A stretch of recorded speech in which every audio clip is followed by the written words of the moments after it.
Last time on this channel, we told you how China spent 15 years building a jet with a foreign heart, and how Washington used that heart as a kill switch. If you missed that video, the link is in the description. Well, China didn't stop at one plane. Right now, in Shanghai, CAAC is deep into designing something far more ambitious, the C929, a wide-body, 280 seats, 12,000 kilometers of range, roughly Shanghai to New York, a direct shot at the Boeing 787 Dreamliner and the Airbus A330neo. The Chinese regulator has embedded its own specialists inside the design process, something that has never happened at this scale before. Wind tunnel tests have started. Suppliers are signing on. Air China is confirmed as the launch customer, and sources in Shanghai say the program might actually be running ahead of schedule. There's just one small problem. This airplane has no engine, not a delayed engine, not an unproven engine, no engine at all. The one it was designed around belongs to a country that's now under sanctions, and no replacement has been announced. So today, how do you build the world's next wide-body around a hole where the heart should be? And why does the answer tell us more about the future of aviation than anything Boeing or Airbus announced this year? Let's get into it. To understand the C929, you need to know its first name, the CR929. The R stood for Russia. Back in 2017, CAAC and Russia's United Aircraft Corporation created a joint venture to build a wide-body together. On paper, it made sense. China brought money and a gigantic home market. Russia brought decades of wide-body experience going back to the Ilyushin days, and, critically, a plan for the engine, the PD-35, the largest turbofan Russia had ever attempted. Then reality intervened. The partners argued about who would build what and who would get to sell where.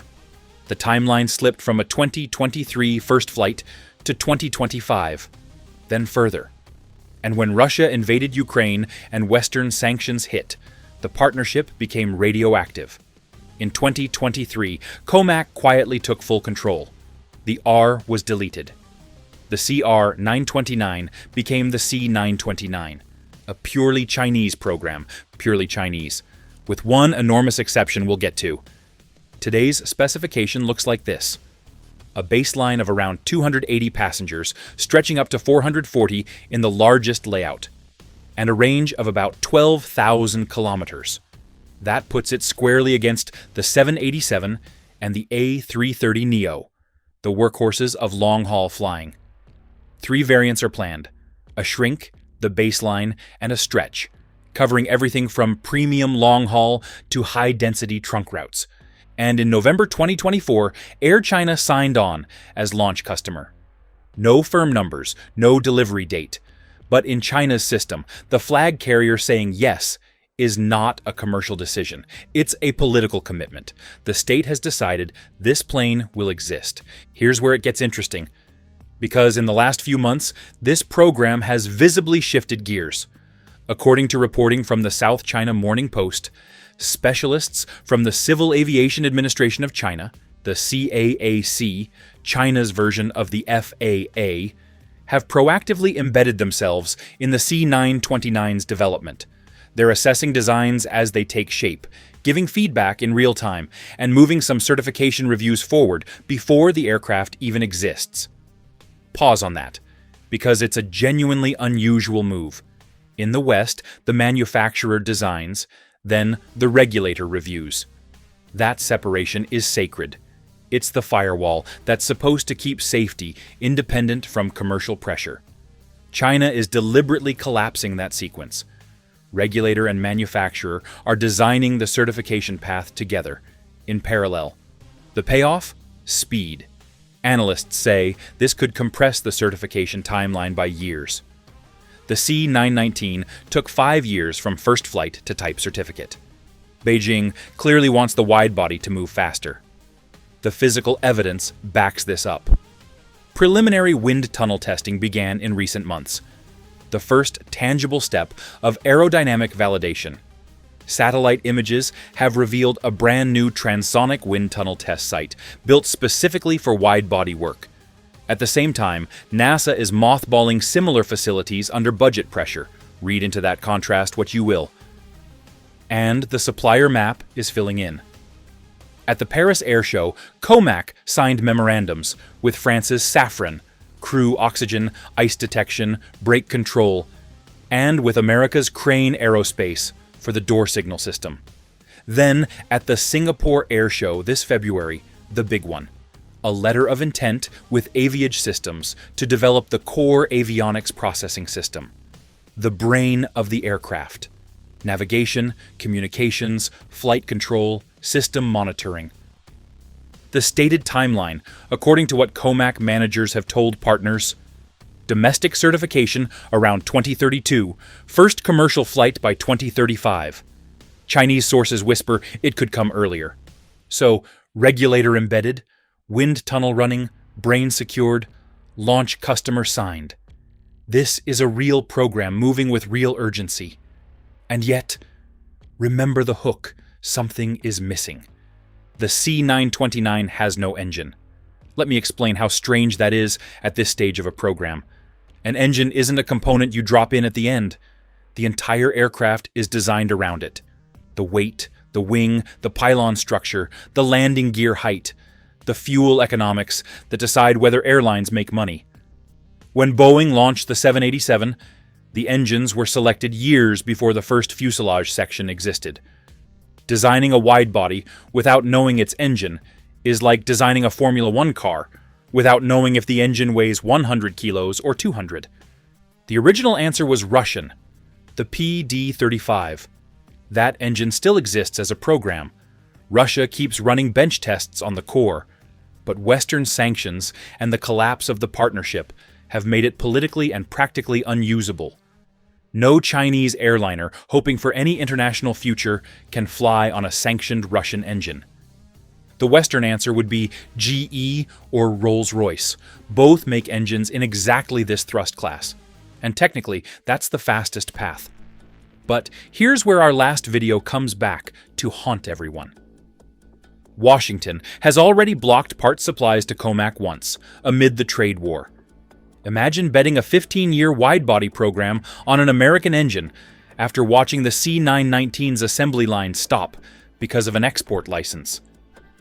Beijing has learned that lesson in the most public way possible, which leaves the domestic answer, the CJ2000, a scaled-up successor to the CJ1000A we covered last time.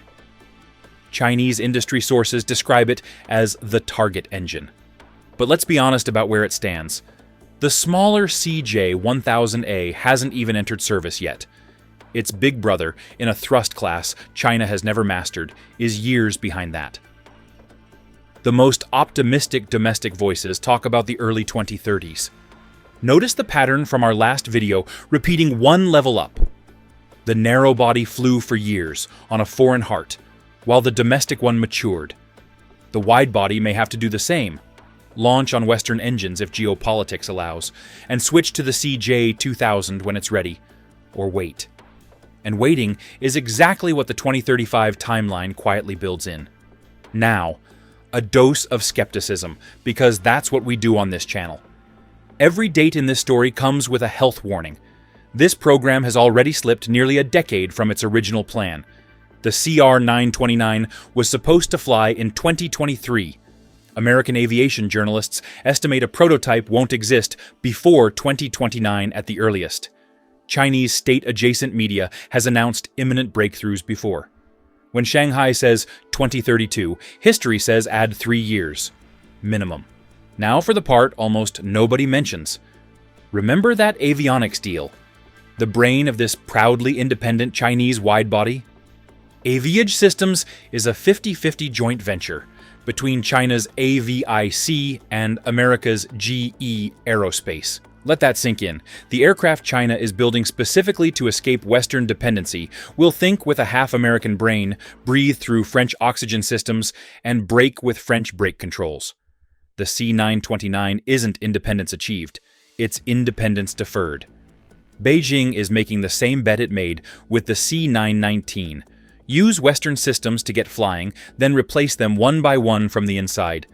It's not a contradiction of the strategy, it is the strategy. And here's the counterintuitive twist about the market it's entering.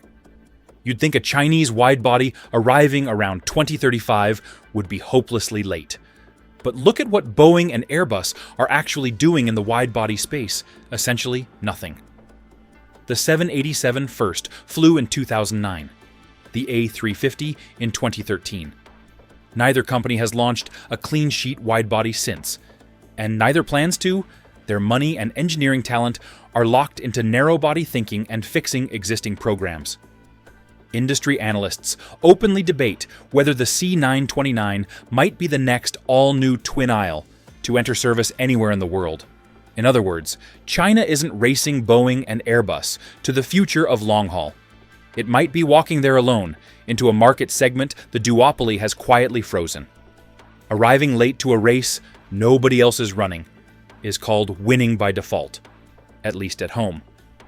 Because there's a built-in prize, China is projected to become the world's largest aviation market, and every 787 China Eastern doesn't order is a C929 Beijing can mandate.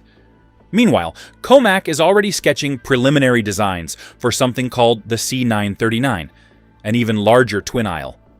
1 plane is a project, 2 is a product line, 3 is an industry. So where does this leave us? Here's my honest read. The C929 will be late. It will be heavier and thirstier than a 787, and its first version will almost certainly fly on engines CAAC doesn't control. Judged as a product launching into a free market, the same test the C919 fails, it loses. But we established the right lens last time. This isn't a product, it's a policy. And by policy standards, look at the sequencing. The regional jet taught China to build. The narrow-body taught it to scale and survive sanctions. The wide-body is where it learns the hardest trade in aviation: big twin-aisle engines, long-haul certification, intercontinental support networks. Each program eats the risk for the next one. The realistic scenario for the next decade. A prototype rolls out around 2029 or 2030. First flight in the early 30s, on Western or interim engines. Chinese certification mid-decade. Call it 2033 to 35. And through the late 2030s, hundreds of them absorbing Chinese long-haul routes that Boeing and Airbus once counted as guaranteed revenue. Western certification? Probably not in the 2030s at all. It doesn't need it. 600 million Chinese long-haul passengers are the business case. The Dreamliner spent 20 years as the future of long-haul flying with no successor in sight. Now, its successor is being drawn, just not in Seattle and not in Toulouse. Last time we ended by saying the wire on the kill switch was being cut. This time, the message is simpler. China isn't just securing the plane it has.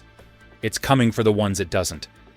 If you found this breakdown useful, subscribe. We cover the business and technology behind commercial aviation every week.